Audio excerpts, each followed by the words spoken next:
Welcome to the show, People You Should Know. Today we're interviewing Dr. John Telford, who's plans to release a book, Life on the Run, this coming January. John, is this your first book? Well, it's my first book in a long time, Tim. But I do have one other book. I've written 1,000 newspaper columns, but I just have one other book. I wrote that other book in 1965 when I was still fairly, it was a little bit after my running, but I was still fairly well known. And then it was re-released in 1971. The title of the book was The Longest Dash. The Longest Dash. Yeah, it had a subtitle, which I can't remember. Okay.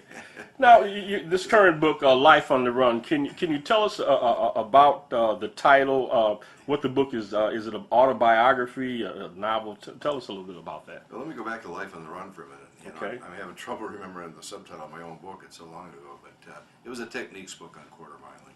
Okay. Because I was a quarter miler. I was on national team and All-America quarter miler. Okay. So you're asking me about this book now, right? Life on the Run. Life on the Run. Okay. Well, this book is my autobiography, my memoir. A gentleman who used to be a press secretary to two Detroit mayors calls this book the best memoir on Detroit he has ever read. And Willie Wooten, who was the vice president of the Detroit Teachers Union, says that it is the best book he has read since the autobiography of Malcolm X. That's saying a lot. Yeah, that's some heavy stuff. This guy was an English department head too, so I was. How would you like the book to be described after someone? Well, it's hard to describe my book. You've heard the old analogy of the elephant. You feel the trunk and you say you got a big snake here. You feel the tail, you got a little snake. You feel the ear, you have something else. You feel the tusk. My book is many things. It is an autobiography. It is a memoir. In many ways, as an attorney named Robert Plumpy said, it reads like a novel in some parts. Okay, let's get into the book. Talk about your childhood and some of the things that happened to shape you as a man. Okay, my grandfather and my father were Scots. They were born in Scotland. They came from Scotland. There was a code among the Scots. I don't know if they called it the William Wallace Code, but I had William Wallace and all of his adventures drummed into my little Telfordian brain, starting when I was about 2 years old. Scots way, hey, with Wallace bled, welcome to your gory bed. Is that the William Wallace, of Braveheart now? Same William Wallace. They took some liberties with the historian Braveheart, but yes, the same William Wallace. My father and grandfather were kind of local vigilantes. If there was a problem with a bully, they took care of that problem, quite often with violence. And my father was a boxer. My grandfather was a boxer. My grandfather was also a coal mining organizer of unions. He was kind of the advance man for a descendant group of the old Molly Maguires in Pennsylvania, was it? No, this wasn't in Pennsylvania. It was the same outfit and used the same name, but they were in Maryland, as a matter of fact.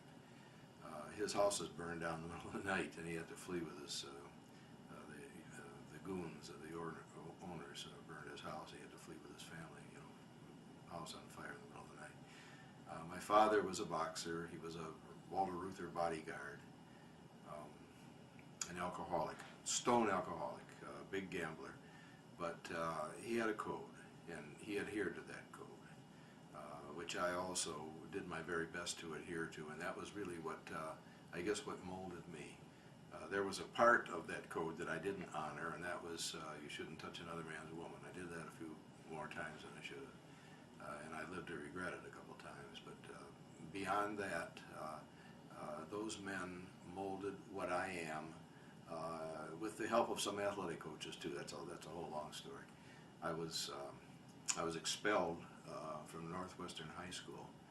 After returning to Northwestern High School after a stint in the youth home. I was 4.5 months in the youth home when I got expelled and sent to live with my father on the east side. I grew up on the west side of Detroit, 16th Street in McGraw. And then when I got sent to live with my father, I had been expelled, so that meant you couldn't go back to school. I was going on 16. So in those days, at 16, you could go to work in a factory. And my father had a foreman job in this little metal molding company in East Detroit called Keystone Metal Molding Company. So I found myself working a punch press in that metal molding company. And he had the notion that he wanted me to be a professional boxer the way he had been, because he had been blinded. I think it was in his 20th fight. So it was relatively early in his career. So he had the notion that I'm going to be a boxer. I fought some Golden Gloves fights successfully, and I didn't mind the idea. You know, I had these young ladies that I was seeing. I think he was afraid that you know, if I didn't have some form of support, he was going to have to support me and them and a child. You know, so he had envisions of you being a professional boxer, maybe. That was his absolute. You know. He didn't like, you know, the other sports I was in because he said there was no money, particularly in the track. He didn't like track because there was no money in track. But my mother came back to him around that time. When she saw I wasn't in school, she said, "Oh no, that'll never do. He's got to go back to school." And so he got a hold of his old fight manager, who had some connections in the downtown Detroit Public Schools office, and they got me unexpelled and enrolled at Denby High School. And that was really the beginning of my career. There was a coach there named Jack Rice, who took a real deep interest in me. He was a great man, and he gave me a nickname. He gave me the nickname Mustang because I was a runner, you know, a sprinter. And he stammered, so I was Mustang, you know. And I remember one time he heard I was going to be in a fight behind the candy store across the street from the school, and he was there. You know, he was there before the fight started. He just wouldn't let me get in trouble. You know. So how did you find out that you was fast? I mean, they timed me for 40 yards. They had timed me for 40 yards at Northwestern, and they timed me for 40 yards at Denby, and the time was 4:05, and that doesn't sound impressive today. You know, but you have to realize that this was on grass, you know, and so I mean, you had choices for other sports, probably tennis, baseball, basketball. How did you come to be involved in track more? Well, because they timed me for 4:05 at 40 yards. You know, I mean, I was running 100 yards real close to 10 seconds. So is this something they routinely did, all the kids? Yeah, okay. They did it in gym class. Oh, okay. Oh, okay. Yeah. And I also I participated in an intramural track meet even before I had become eligible, because you had to sit out a semester before you were eligible. And the coach timed me at a 2:20 yards, and it was kind of funny. I was coming from 16th and McGraw. You know, it was all a whole different culture. You know, like I came from a school that was probably a little bit blacker than it was white in those days. This is back in the 50s now. Yeah, it was 1952. Okay. Northwestern was slightly blacker than it was white. Denby was lily white, 100% white, and a different culture. And I came over there, you know, from 16th and McGraw. I can remember I was wearing these cut-off Boy Scout pants that my mother had given me for gym class, and I had an undershirt on, multicolored socks, and gym shoes. And I got timed for 220 yards on this balcony track, which is a good fast track, you know, a track I think was 16 laps to the mile. And the man who timed me tapped his watch and said, "This watch stopped. You're going to have to do it again." And I did it again. It was the same time, you know. That's when they knew they had something. I loved baseball. I mean, I had played baseball from morning to night when I was a little kid. My mother used to make me practice the violin, and I would turn the clock so that, you know, I'd cut off about 15 minutes. She caught me doing it one day, maybe practice an extra hour, but from sun up to sundown, I played baseball. So now at the school that you came from, where you had, there was quite a few black students. Did you have friendships with these? Oh yeah. Okay. I had a lot of black friends. My elementary school was predominantly black when I graduated from, well, no, it wasn't predominantly, but a lot of black.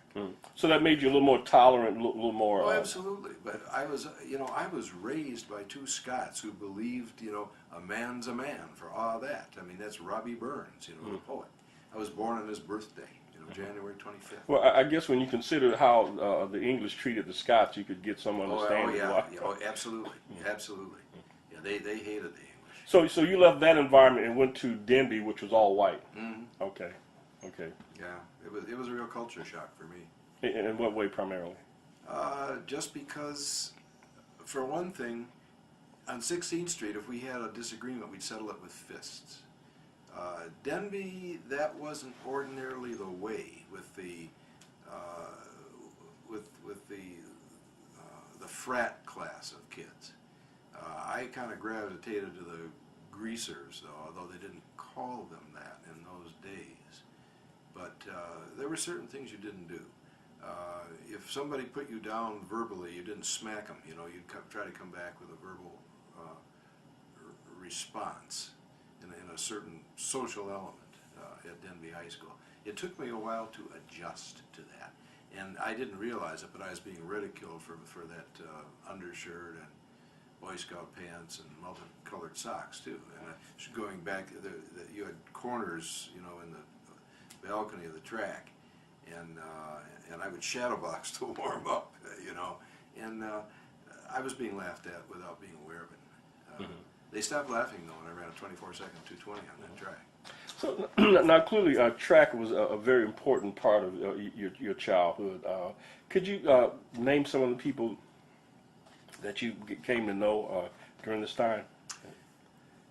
Well, my idol was Cliff Hatcher, who had run a 48 and 8/10 quarter mile at Central High School in 1951. And in 1952 or 3, whichever, I can't remember, when I was at Denby, I was going through the record book. And I was saying, I'm going to get this record, I'm going to get this record. And then I hit his record, and I said, wait a minute, he has to be a typographical error here. It starts with a 4, I said, well, that one's out of reach. Although Cliff and I became teammates at Wayne State and won the Penn Relays together. That was, a few years later. But he was already out of school, and then he went to Wayne, he got hurt, and he was out, and then he came back, and when I was coming to Wayne, and we won the Penn Relays. And he beat me, too, for a year or two, and then I started beating him. Because, my times were coming down, 48, 47, 46. And I eventually outran the 1952 Olympic champion, who was George Roden from Jamaica. I outran the 1956 Olympic 400 champion, who was Charlie Jenkins from Villanova. Was an All-American, world ranked, ended up on the U.S. team in Europe, undefeated at 400 meters. Who was the most, clearly you were an exception, but who was the most phenomenal athlete that you saw in high school that you competed? In high school? In high school, not college. I beat them all, Well, there was a fellow who beat me one time. A fellow named Paris Sandy Whittington beat me in a quarter mile. But the quarter mile was not my race in high school. My race was the 100, often the 120-yard low hurdles, long jump, and the relay, the 4x220 relay. Jesse Owens type then. Yeah, Okay. I had his events. Okay. But I did run some quarter miles. Hated the race. It was a horrible race. How'd you decide to attend Wayne State? A girl went down there, and also one of the girls I knew went down there that we were interested in each other at the time. And I had some offers from some other schools, but I went to Wayne. Lorenzo Wright recruited me, and Wayne recruited me quite heavily, and they paid my way, So I was recruited by Wisconsin, Central Michigan, Eastern Michigan, Western Michigan, but not Michigan. And I spent the rest of my 4 years at Wayne just beating Michigan every chance I got. They tried to recruit me, they tried to steal me my junior year. Remember, Don Canham sent his assistant coach fellow named Swanson. I think his name was Norm Swanson. Nice guy. but I had already formed friendships, real close friendships. Tell us about the most memorable event that you participated in, won or lost. The most particular race that you participated in. Well, there was the Riunione Internazionale in Italy when I raced against Lang Stanley, who was an NCAA, had been an NCAA half-mile champion, an American, and Giovanni Scavo, who was the Italian champion, European champion at 800 meters, and the Italian 400 meter champion. I ran against these two guys in a big meet in Bologna,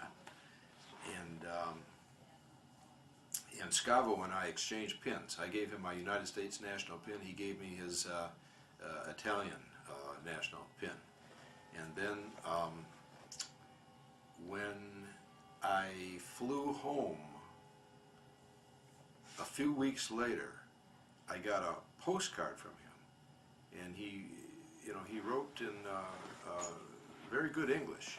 But when I got that postcard, I had already read that he had been killed in a Fiat crash. Oh. And he was only 19 years old. That was one memorable race, my national races too. But another race that was really memorable was when Miller High School, who they were riding a winning streak. They came into Denby, and it came right down to the relay. And I remember telling three runners, if you can keep me within a certain amount of yards of this, the best sprinter they had, we're going to win this meet. Mm-hmm. And they did, and we did. Mm. So that was I never forgot that.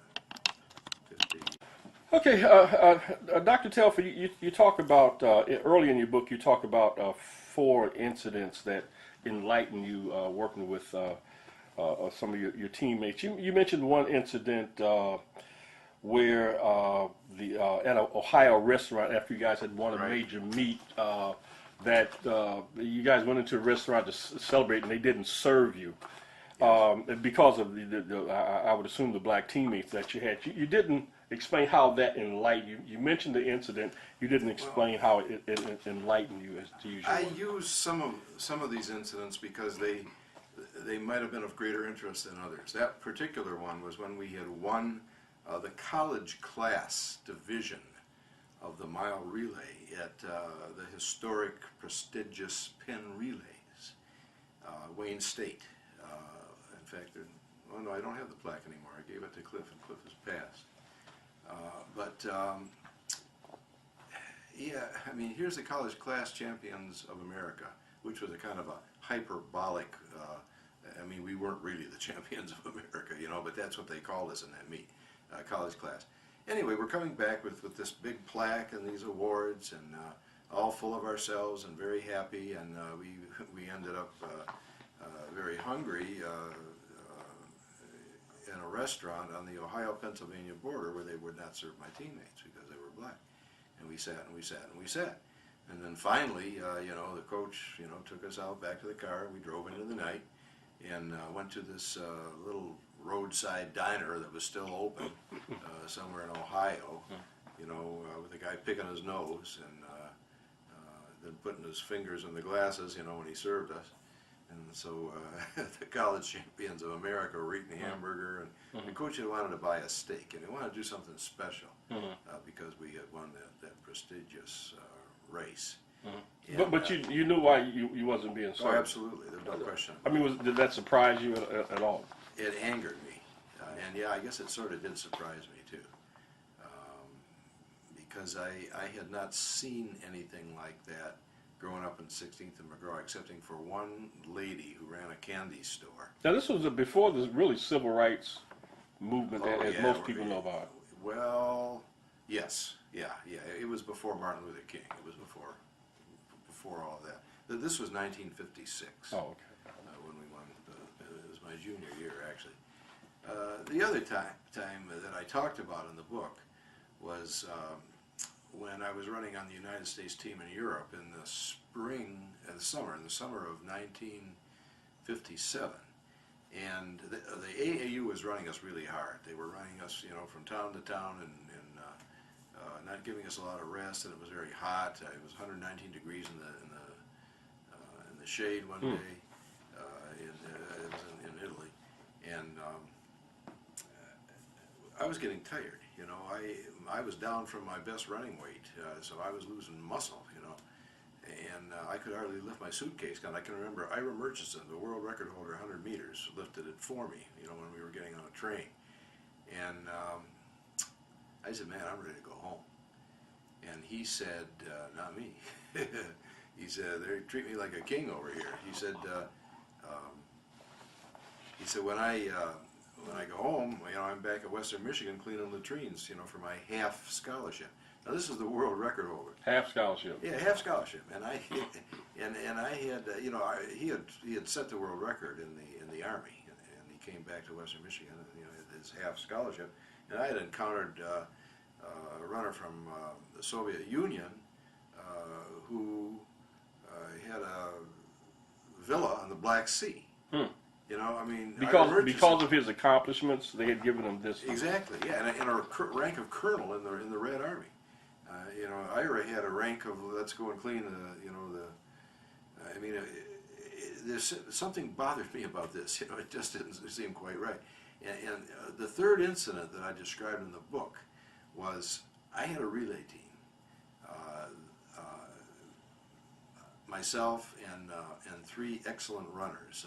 A fellow named Pete Petros, who later became principal at Detroit Mumford High School, who was 32 years old at the time. I was only 22. It was my first year out of college.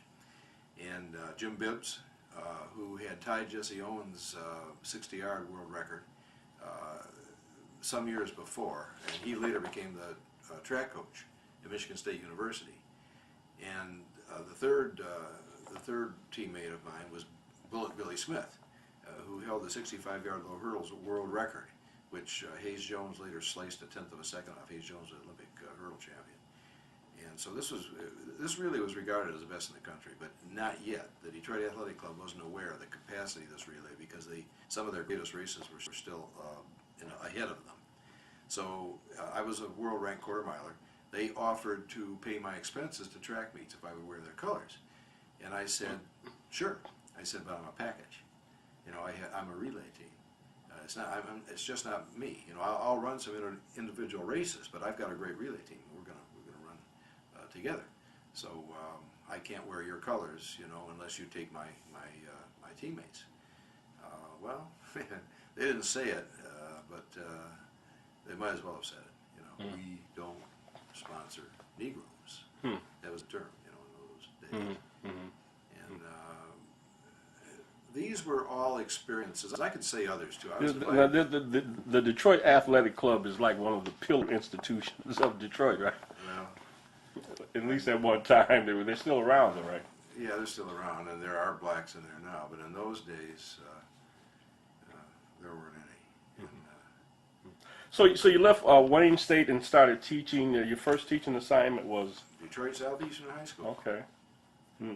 Tell us about that experience. I loved it at Detroit Southeastern. I was a coach, of course. You know, I coached runners who were, you know, best in the state. George Wesson ran a 49 flat quarter mile back in the days when these were dirt tracks, and so that was flying. He won the state 440-yard dash in record time, 49 seconds flat, back in 1963.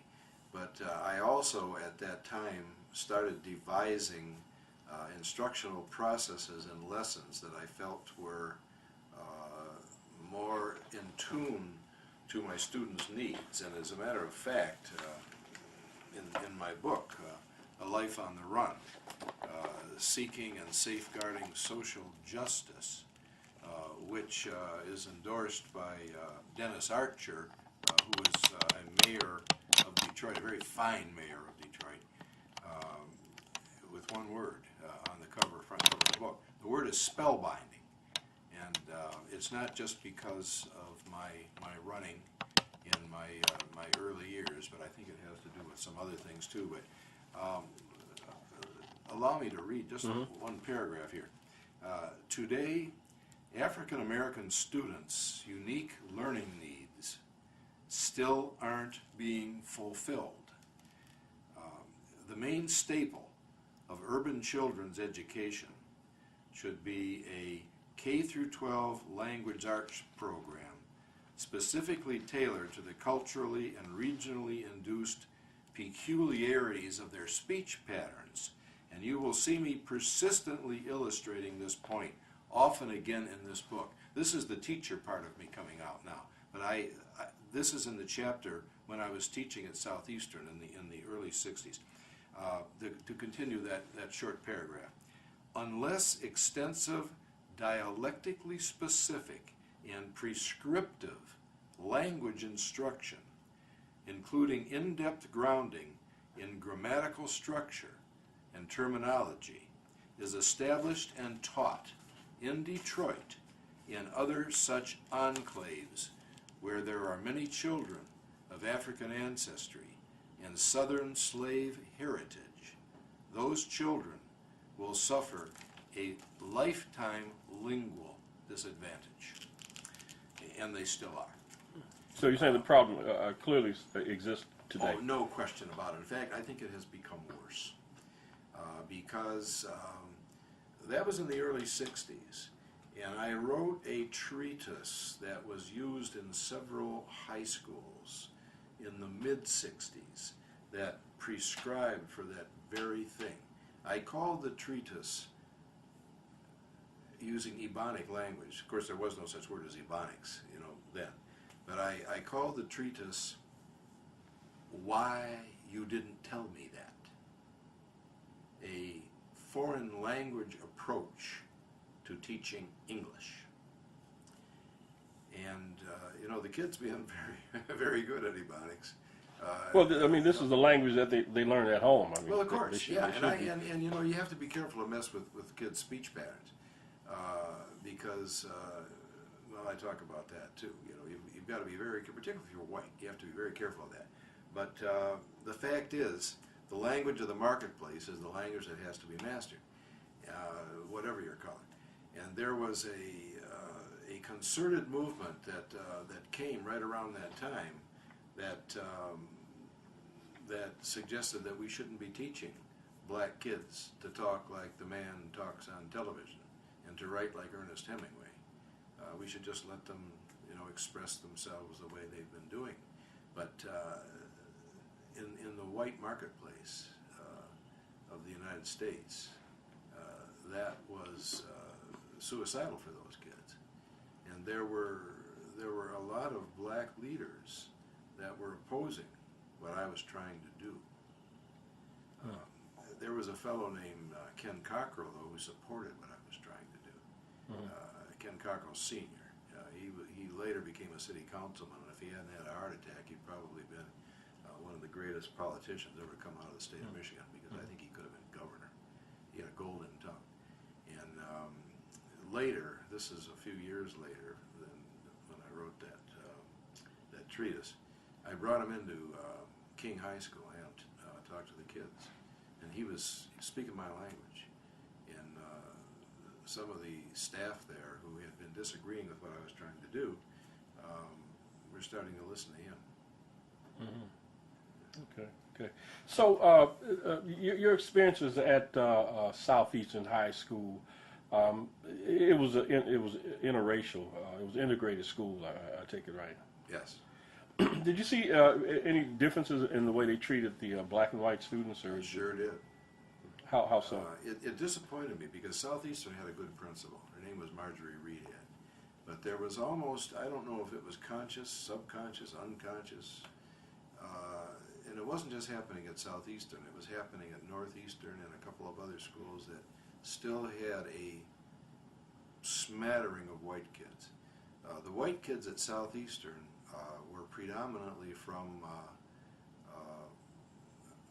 a little portion of Detroit, kind of ironically called Indian Village, because there's nothing Indian about it. They were all white. And well, they probably were Indian. They chased them out.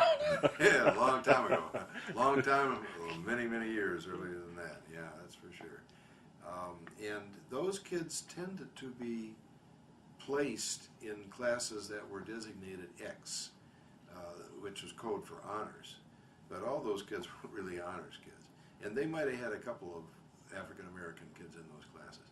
but the majority of the kids were in classes that were called Y classes and Z classes, and they were predominantly black, and those were the classes that I taught, which made it very easy for me to devise my methodology for teaching black kids, and my paper that later was used in several similar high schools in Detroit.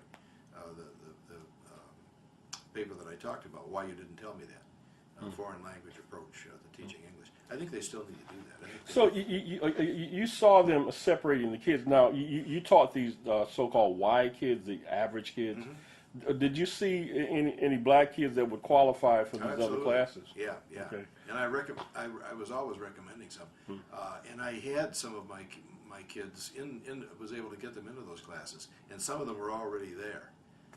The most brilliant student I ever taught, though, was in a Y class, and he certainly should have been in a class at a higher classification.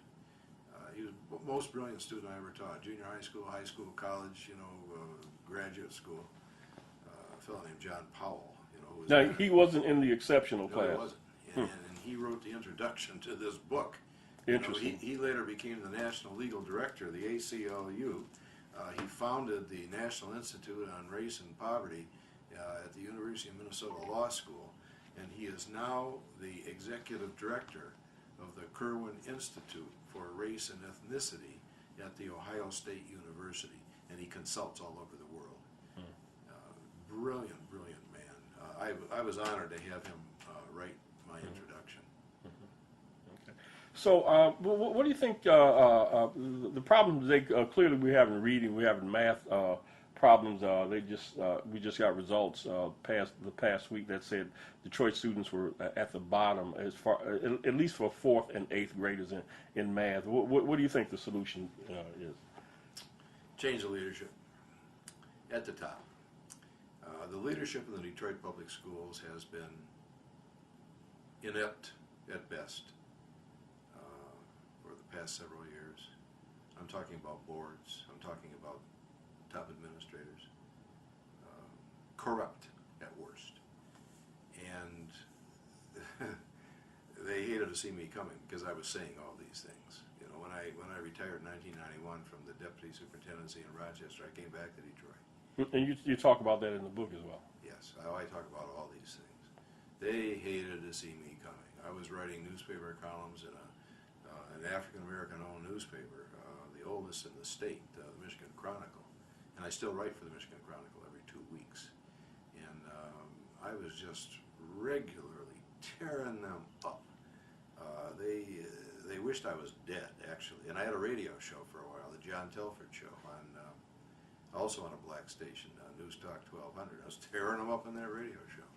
I was bringing in guests that, I had the governor on the show and talked to her about some of the problems in Detroit in terms of the schools. And I had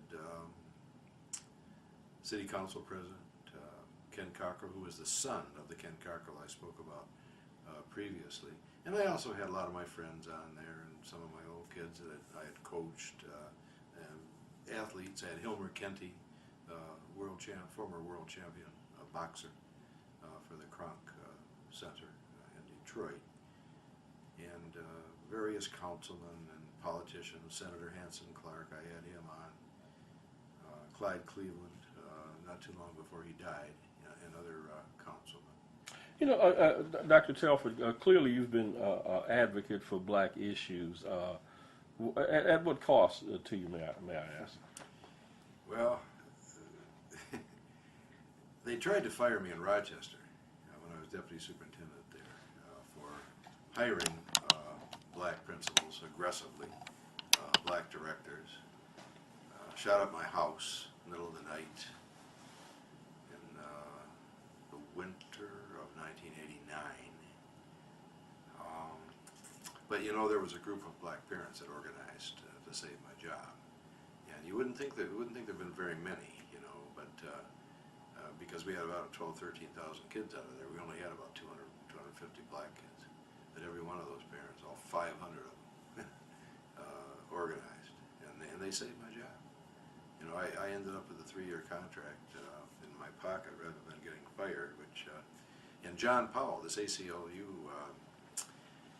National Legal Director, was instrumental in helping too. He sent a letter to the then board president saying that if they touched the air of my head, he was going to put the whole apparatus of the ACLU, not just the Michigan ACLU, but the national office.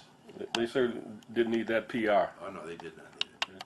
Okay, so you offer solutions and insights in your book. Yeah, you know, I didn't tell you too. The last 3 chapters, the publisher, when he bought the book, he said you have to add 3 chapters because I had finished off the book just after I'd left Detroit for the umpteenth time. You know, I was in and out of Detroit intermittently. I never could really leave Detroit forever, you know. But I had gone and taken the superintendency in the Madison District Public Schools, and I had a plan for getting them out of debt. They were just a little teeny district, and they were $2 million in debt. So I proposed to the board. I told them what I was going to do. I was going to bring in a few hundred more African American kids, and they said, yeah, that's good. You know, we'll bring them in our open enrollment plan. They sure as hell weren't going to be. Can I swear? I can't swear. Can I? Or can I? Anyway, they sure as heck weren't going to be coming from Grosse Pointe. So I brought in hundreds of kids and some interested citizens. Now, what school? This was Sterling. Madison District. Oh, Madison. District. Madison Public Heights. School. Yeah, it was this year. Okay. This year, 2009. We're still in 2009 as I speak, although the year is almost over. They came in force to a town hall meeting. You know, we don't want any more black kids walking down our street. Fire that guy. My wife's got it all on tape, you know, because it was on all 3 channels, and I ended up on Hugh Perkins' show, the anchorman for Fox TV News on Channel 2 in the Detroit metropolitan area, about that twice. The second time, actually, I was on with Robert Bott, who is the financial manager, the emergency financial manager for the Detroit Public Schools, and of course, I had called Detroit a wasteland, you know, on television and on the radio, and some folks got angry because they thought I was talking about the kids and the teachers. But I wasn't talking about the kids and the teachers. I was talking about what the top administration had done to the Detroit schools, with the exception of a couple of elite schools. But what you had in Detroit for too many years was a classism. Black administrators and boards at the top level exploiting impoverished black kids. Well, wait a minute. These are primarily black administrators. Totally. And you say they exploit the kids. Yeah, but sure. Yeah, because what they were doing was putting together a few elite schools and abandoning all the rest. Just before I left Detroit, I got fired twice from executive directorships in Detroit after I retired from Rochester. You know, I came back to Detroit feeling I'm going to be welcomed with open arms. I'm finally, you know, coming in a place I don't have to worry about racism. You know, the school district's all black. But how wrong I was, because it wasn't racism, it was classism. And they welcomed me at first, but then when I started protesting about some things that I saw, that I'm talking about right now, and I can go into really great detail, they weren't so happy with me, and they fired me, and then I went and ran the Team for Justice for a year. Well, I'm getting ahead of myself. I came back and taught, and then when Burnley came to town, he put me in the executive directorship, and I got fired from that executive directorship for complaining about some things that were not good academically, pedagogically, educationally. So I went and ran the Team for Justice in Detroit for a year, and then Burnley fired the lady who had fired me. I don't know if he fired her, but I guess she was kind of encouraged to move on, and he helped her get a superintendency somewhere else. And then he said, you know, I want you to come back. He said, well, you're not going to fire me again, are you? You know, I've got a really good job here, you know, running the Team for Justice. And I believed a lot, very strongly, what the Team for Justice was about, what it was doing. But he said, no, I want you to run community affairs. So I became executive director of community affairs, and exactly 1 year later I got fired again. I was fired that time by a lady who was the acting chief of staff who had gagged my community liaisons and prevented them from going to community leaders, which is kind of like telling Muhammad Ali to stay out of the ring, you know. And I blew my top. And she yanked me off the job, put me up in the Fisher Building to write press releases, which I was never given to write. And my contract ran out, and I was out. But then one of my kids, who had been a kid at Butzel Junior High School in '67 when I was an administrator there, said to me, I had put him at Finney High when I was executive director on in the southwest side of town. He had been acting principal at Western. I put him at Finney High because I knew that he would, I hoped that he could fix Finney. He had fixed Western. He'd got the gangs and the drugs out of the school. So I figured he'd do the same thing at Finney. But Finney was a far tougher nut. But he asked me to come to Finney and help him, so I did. And I was at Finney for 5 years. One of the most enjoyable 5 years I ever spent, but also one of the wildest 5 years. And this was recently. Yeah, this was between 2003 and 2008. Okay. Yeah, Finney was a trip. Okay. And you talk about that in the book. Yes, yes, I do. The last three chapters. Okay, well, listen. No, not the last 3 chapters. The chapters just before the last 3 chapters. Okay. Well, we don't want to give everything away because the people won't have a reason to buy. But I want to thank you for your time Can today. I tell you about the website? You certainly can. Okay, the website. My website is www.alifeontherun.com. Tells all about the book, and the book is published by Harmony Park Press in Sterling Heights, Michigan. 586-979-2077. Just call my publisher, and he'll send you the discount copy. That's 586-979-2077. Anyone who cares about kids, particularly black kids, and who cares about their future, has to read this book. Has to memorize this book. Well, I can say that it's definitely entertaining and informative, and anyone that has anything to do with urban education needs to read this book. Thanks again, Dr. Telford. I'm the go-to guy for that. Thank you. You're welcome.